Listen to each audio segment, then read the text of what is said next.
قرآن پاک اللہ پاک کا کلام ہے تو کیا باقی آسمانی کتابیں بھی اللہ پاک کا کلام ہے یا وہ کتاب ہے، کلام نہیں ہے؟ وضاحت فرمائیے۔ انبیاء کرام علیہ السلام پر وحی نازل ہونے کی مختلف صورتیں تھے۔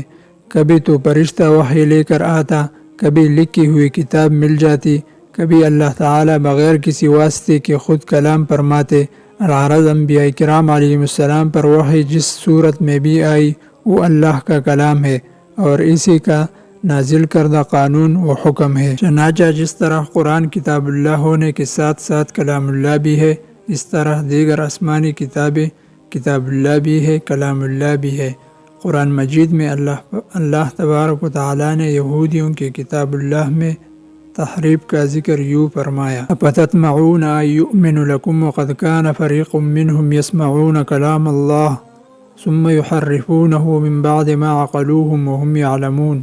ترجمہ: کیا تم مسلمان امید رکھتے ہو کہ یہ یہودی ایمان لے آئیں گے؟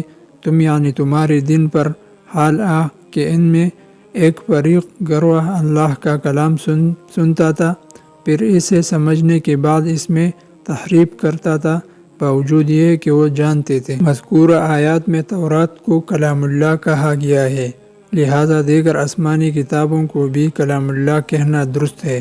وقت واللہ اعلم۔